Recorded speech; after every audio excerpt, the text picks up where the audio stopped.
Danger Zone par David Ornus, édition Ballant 2022. Témoignage d'un professionnel de la gestion de crise. Chapitre 1. À Raymond Maufray, explorateur de l'extrême, assoiffé d'absolu, disparu corps et âme à 24 ans, en tentant de relier la Guyane française et le Brésil. D'aussi loin que remontent mes souvenirs, j'ai dès l'enfance été attiré par la liberté, l'aventure, les grandes causes, les grands espaces. Mes premières lectures sont peut-être à l'origine de cette soif. Le Club des Cinq et surtout les 6 compagnons de Paul-Jacques Bonzon. Qui se souvient encore de lui? Il narrait les aventures d'une équipe de gones originaires de Lyon, en particulier de la Croix-Rousse. De ces aventures, j'ai retenu l'esprit de camaraderie, la recherche de la vérité et de la justice, et le désir de protéger les plus faibles.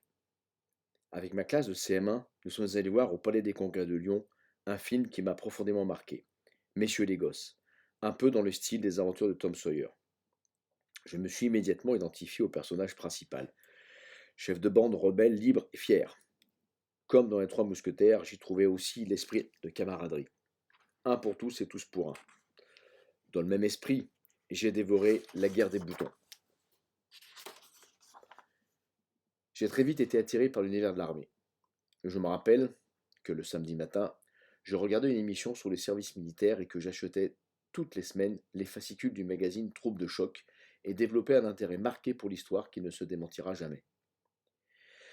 À cette époque, je découvre que mon grand-père et mon arrière-grand-père ont tous les deux été officiers saint-cyriens, respectivement de la promotion Maroc-Syrie 1925-1927 et de la promotion Annam-Tonkin 1885-1887. Le premier, le capitaine Charles Ornus, après les débuts comme officier de tirailleurs en Algérie, a fait l'école supérieure de guerre dans la promotion d'un certain capitaine de Haute-Cloque, qui deviendra le général Leclerc. Le second, le commandant Pérouse, mort des suites de ses blessures en 1916, était de la promotion du futur général Végan. J'apprends ainsi que la famille Ornus, dont les origines militaires remontent à un hussard de Napoléon blessé de 6 coups de sabre à la bataille d'Iéna, a perdu plusieurs de ses fils durant les 2 conflits mondiaux. En 14-18, les capitaines Henri-Charles Ornus, 33 ans, du 2e colonial, son frère, le lieutenant Jean-Paul Ornus, 29 ans, du 113e d'infanterie. Mes arrière-grands-oncles et Georges Ornus, frère de mon grand-père, médecin-lieutenant au 15-2, régiment d'infanterie, tué à l'ennemi pendant la campagne de 40. Pour l'anecdote, dans les contes du lundi, Alphonse Daudet évoque le sergent Ornus, le porte-drapeau. Mon père, engagé volontaire à 17 ans et demi au 13e bataillon de chasseurs alpins, avait suivi le cursus d'élite de l'école de haute montagne, au sein de la 2e promotion d'éclaireurs skieurs militaires, avant de partir avec son galon de jeune sergent en Algérie après les accords d'Évian. Ma fascination pour l'histoire militaire et l'abnégation qui la traverse viennent sûrement du fait que j'ai aussi eu la chance de connaître, jusqu'à mon adolescence, mes 2 arrière-grands-pères maternels. Eux aussi furent des combattants de la guerre de 14. Je leur vois encore une admiration sans borne.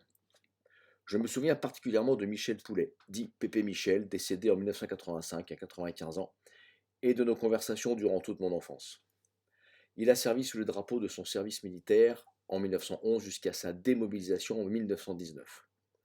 Engagé dans les premiers combats dès août 1914 avec le 17e régiment d'infanterie, il est blessé et devient infirmier. Il a pour mission de secourir les blessés sur le champ de bataille. Il a connu Verdun, la Marne. Il a reçu la médaille militaire et la croix de guerre que je conserve pieusement. Dans les tranchées, il côtoie un avocat célèbre qui devint par la suite ministre de la Marine, maître Campinchy. J'ai retrouvé dans les archives familiales une photo dédicacée que ce dernier avait adressée à mon grand-père après la guerre. Mon autre arrière-grand-père, Gaston Fournier, du régiment des Marie-Louise, 4e génie de la Valbonne, sera gazé à Verdun.